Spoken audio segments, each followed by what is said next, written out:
Greetings, fellow humans. Bad Mark here with another transmission from Metre Keyboards, and today we're taking a look at a new Leobog. Now, this one is the Hi8 SE special edition. It's actually the new revision of the Hi8. From what I understand, the Hi8's been discontinued, and this is the new version of it.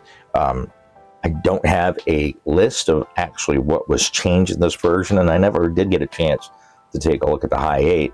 So I'm kind of going into this blind, but I do know that a lot of people were very happy with the Hi8 when it first came out. I know a lot of folks like the Hi75. I think it's a great aluminum 75% keyboard that sounds great out of the box, well priced. So this one I think is going to fit that bill as well, although the Hi75 is wired. This one is 3-mode. So, and I do know that they've made some changes, like with the knob.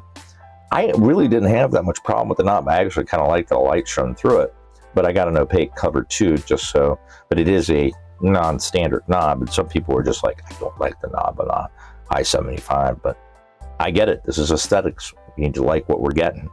So without further ado, let's go ahead and dive in and see what we've got. So before taking a look at the keyboard, I do like to take a look at what's inside of the box.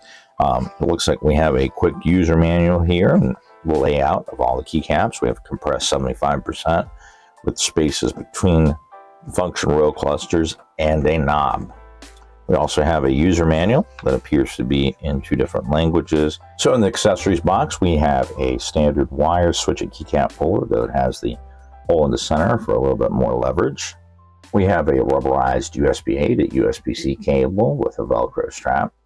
We have an aluminum cased and branded USB-A to USB-C converter. We have an Allen wrench, which I'm going to assume is probably the right size for the case. And we have a couple of extra switches, which is very much appreciated when buying a pre-built keyboard. And here we are with the Leobog Hi8 SE. Thankfully, they do include a dust cover. Keeping a dust cover on your keyboard when not in use is going to make sure that it lasts as long as it should. So yes, can you guess that it's blue? Because blue is the color that I like to do. I'm very fond for the color blue. Gotta say, this is, when it comes to 75%, this is one of my favorite layouts. I do like it when they have an F13 in there. As long as I've got these 4 keys right here, I'm gonna be good. And thankfully the top one there is delete, because that's the way I'd program it anyway. We do have a nice flat knob. It does come off. And it is not a D knob, it is a regular round potentiator meter knob. So you're going to want to make sure, if you ever do want to replace this, it has a nice tactile click to it. So we do have a nice base keycap set that comes with this. They are double shot PBT, if I'm not mistaken. Let's check them out here. Come measuring in 1.5 millimeters, which is a nice thickness. And then we have these linear switches, which I'll have to look to see which one of these are. I'm not sure if these are Barbie linear, but these are a very light linear, pre-lubricated. If I had to guess, that stem's palm, but that would just be a guess. They're 5-pin, and that diffuser can be removed, and it has a dust-proof stem. And it is, I would guess, at most like 38, 40 gram spring, very lightweight linear, great for gaming. Then if we take a look, we have plate-mounted stabilizers that are very firmly attached, quite firmly attached. I can take them off right here. Check out what we have for lubrication. Looks like we have a nice amount of lubrication on the wire inside of the stem. Now, if we look down into the PCB, are you yelling at me, Cat? Well, if we take a look down at the PCB, we do not appear to have support for screw and stabilizers. We have south-facing PCB, compatible with 3 and 5-pin hot swap switches, and we have the hi-fi layers, or the PET layer, right above the PCB with the IXPE layer above that. So it gives us that nice poppy sound. I think a lot of people are really referring to it as creamy. Just a quick preview of what it sounds like.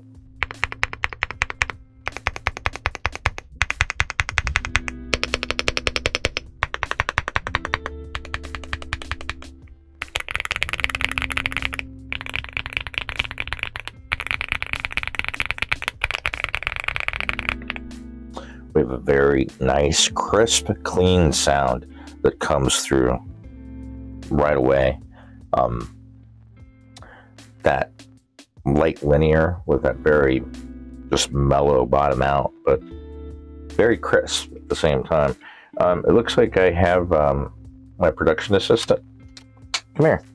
Oh no, he's going to go away. I'll be right back. Flipping up the keyboard, we see that we have our switch for our connectivity mode, as well as the USB-C is centered. And we can see that the Leobog 2.4 gigahertz dongle is branded. Thankfully, they do that. Flipping it over. Oh, we see a very pretty weight. I'm going to wait to get into it until I come back to it. Right now, I just want to stick with the stock build. I will always want to get in there, and if I'm going to open it up, I want to go ahead and mess with it. But we do have very hefty. It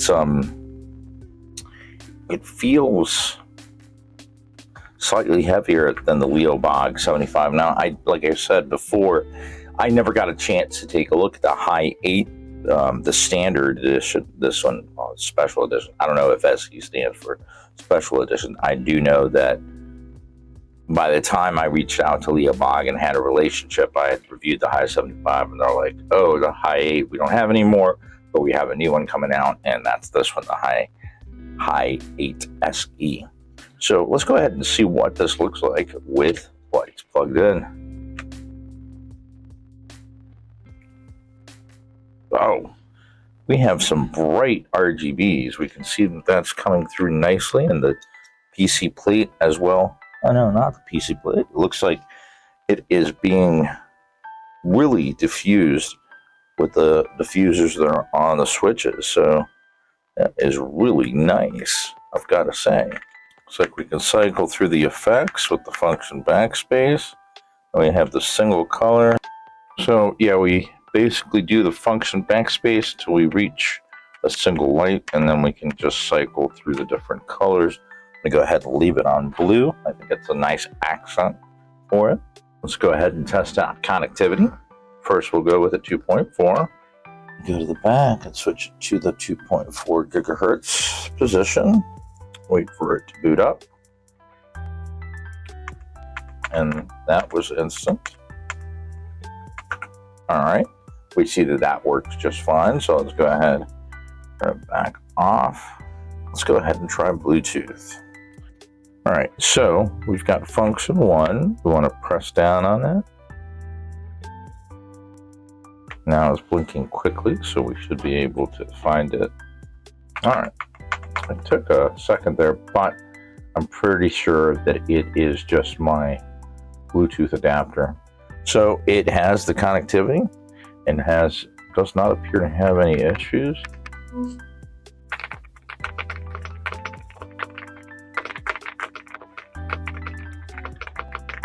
I don't have the Hi8 to compare, but comparing it to the Leobog Hi75, I feel that it is made out of a slightly thicker material. It has a nicer knob. I like that it's rounder. It's got a bigger diameter, and that it sits differently with the case. Now it does have, if you press and hold, something will flash for 3 seconds, and it'll go from controlling light volume and also controlling light effects, going through the effects. That's what they call game mode. But if you press and hold for 3 seconds, it's going to go back to volume and mute. But you can still cycle through the lights here. So it's a fairly easy keyboard to use. Definitely going to have to take a look at the software real quick, though. I'm going to guess it's very similar as to the other Leobogs. So it's going to be familiar software if you've used quite a few branded keyboards. Use this particular, I mean, they brand it for their own, but it should be the one that I'm thinking of. But all in all, we have a very solid kit. We have lovely finish. I really can't get over how sleek this is, and it's actually quite nice. I actually accidentally ran my my tool into the side of it, and I thought I would have taken a gouge out of it, and I can't even feel where that spot is anymore. So it's got a very nice and durable finish, and I believe it's available in 4 colors, if I'm not mistaken. It's either 3 or 4 colors. I gotta say, I do like this baby blue. It looks very nice, especially with those bento-like keycaps. If you're looking for a 75% and you want the compressed layout, I know some people prefer this layout over the others. This might just be the one to get for the price, for the value. I mean, I've got several Leobogs now, and I haven't had a single issue with one of them. Their quality seems to be quite good, and they just sound good stock. They're just good sounding keyboards. Honestly, it's a keyboard that I don't think you can go wrong with. I'm actually looking forward to adding this to my roundup, as well as using it in my daily, because I finally got my bridge. So I actually am going to include this one in the 75% because I actually started filming it, lost a hard drive, lost the majority of the footage for that, so I'm having to start over again. I'm doing my best to get it out before the holidays. But this keyboard is definitely going on my desk after being used stock, though I can guarantee you, not because I don't like the switches of the keycaps. I have an idea, or I already have a thought for some lovely switches and keycaps that will go on here and make this even, I mean, don't get me wrong, like I said, it sounds quite nice. Just the specs. Today we are taking a look at the Leobog Hi8 SE. It is a 75% 3-mode aluminum keyboard with a knob that is available in both a blue base and a purple base. It comes preloaded with a gasket-mounted flex-cut PP plate, as well as a south-facing 3- and 5-pin hot swap PCB that includes hi-fi layers and dampening. It has Leobog Doll linear switches, as well as double-shot PVT cherry keycaps that come measuring in at 1.5 millimeters. It has an 8,000 milliamp hour battery and comes weighing in at 1,760 grams. The chin of this keyboard sits at 21.5 millimeters, while the back sits at 34 millimeters, providing for an angle of typing of 7 degrees. The MSRP of this keyboard is $105.99 before discount. Links below. So I've actually had a little break between when I filmed the last part of the video and now, and I've actually got to use the keyboard, and I'm actually quite enjoying it despite these, I mean, these Leobog Doll switches, they're light and usually much lighter than I would prefer, but I just enjoy them, and I don't find myself making as many errors. I'm still making a few errors because I'm a heavy typist, but I've got to say I really like this design. I'm looking forward to including this in my 75% lineup because I think that this is actually a good contender based on all the different ones. Goes to sleep real quick. It works fine across both my video workstation where I'm recording on now and my desktop, and that's all Linux, so it has been no problem whatsoever, and it connects like that. I've just been using it over Bluetooth instead of the 2.4, but like I've said before, my 2.4 neighborhood, I mean, I'm literally drowning in 2.4 gigahertz signals. I'm so glad that we don't have the ability to actually sense or hear radio waves, because I think that it'd be really loud in the 2.4 range here especially. But I've got to say that this is a solid keyboard from Leobog that I'm quite enjoying using, and like I said, I think that it really, with all these 75% that have come out, yes, some of them, you know, don't have the knob. I think that's really going to be a preference, up to you. I only use it for the volume. Why don't we take a quick look at the software? So for the software, we have Leobog 1, I have already got it installed, but you can go to the Leobog website. I'll put a link down below to download it. First, we see that we have not only profiles, so you can say have a work profile and a game profile, but we have the default layer, the function 1 layer, the function 2 layer, as well as tap. In essence, we have 3 different layers.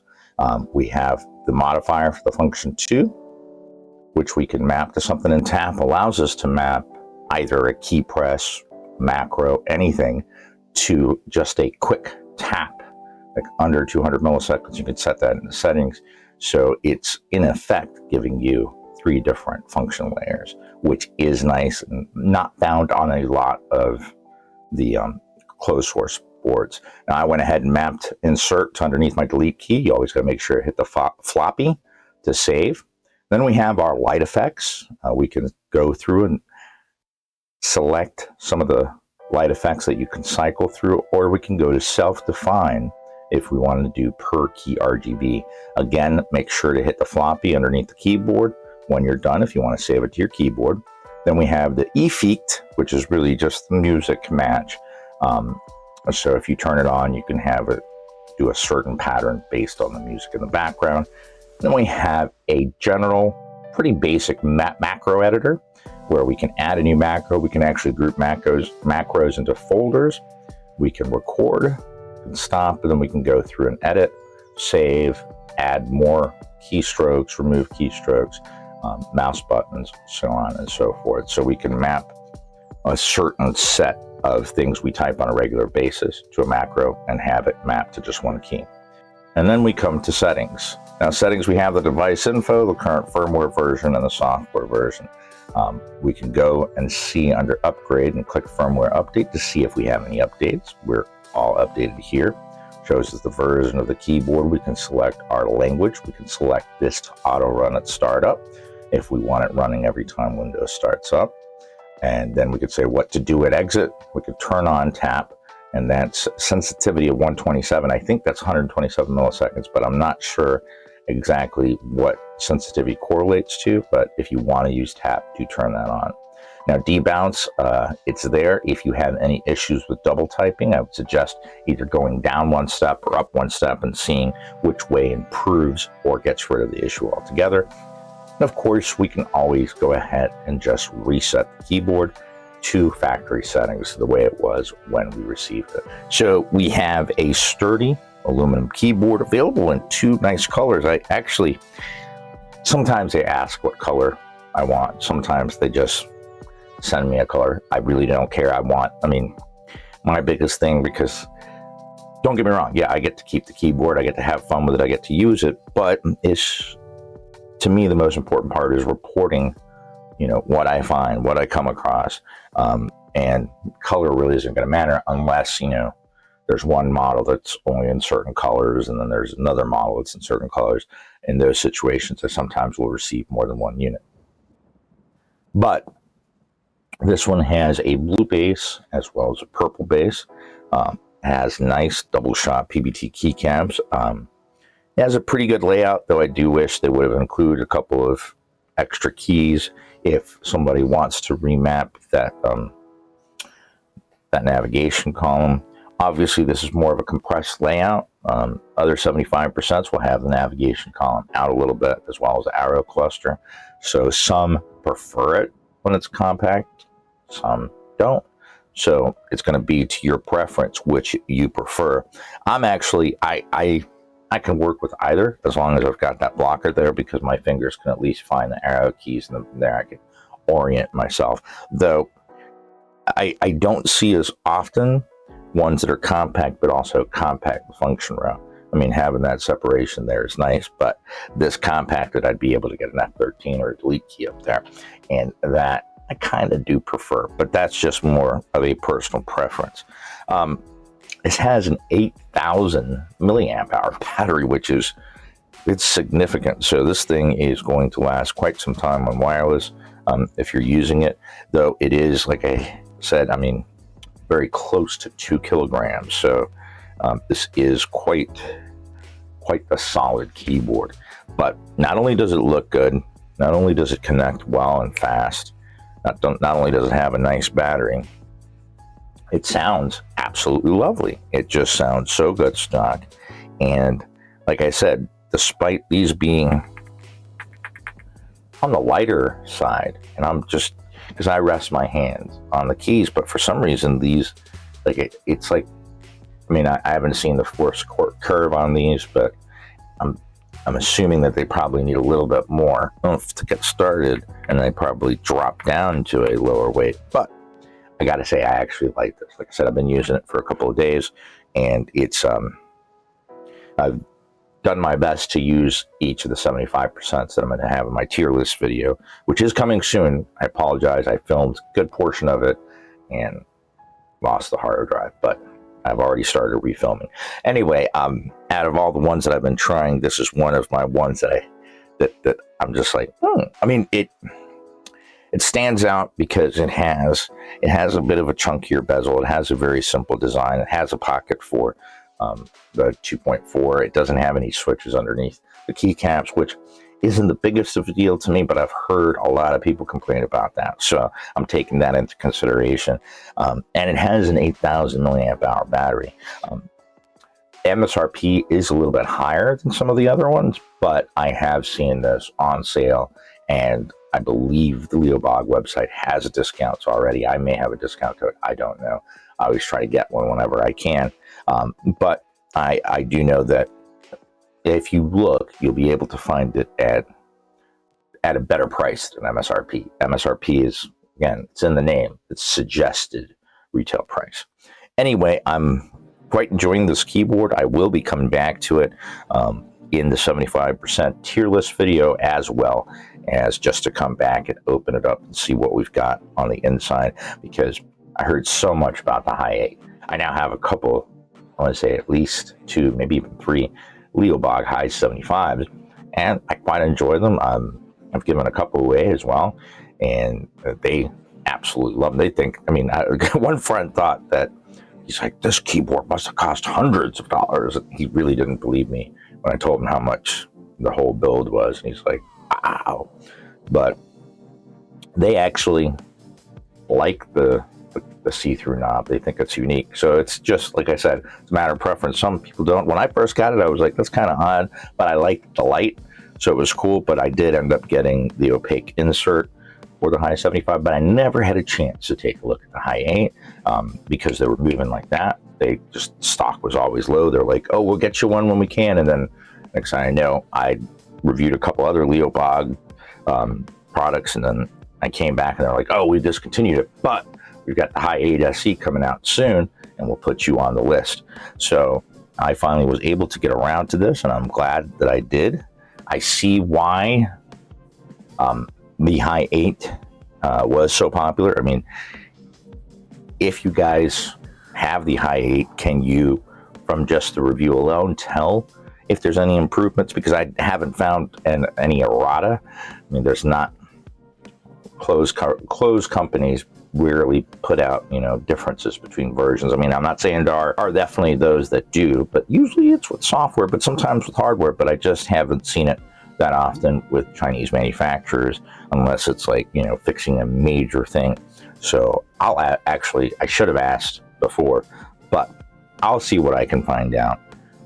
Actually, I know a couple people that have the Hi8, so I'll see if they can kind of help me out, and maybe I'll update that when I come back to this keyboard to open it up and see what's on the inside. But like I said, I really do like that every one of the Leobogs, and they add little touches like this. Now, I mean, obviously that does make the keyboard, but it adds on top of a really nice keyboard to begin with. So it's like, it's just, I don't know, it's a nice thing. Anyway, I do hope that you guys enjoyed my review. As always, if you have any comments or suggestions for when I come back to this keyboard, please leave them down in the comment section below. I want to wish everybody out there in YouTube land a wonderful day. And until the next transmission, keep calm and keyboard on.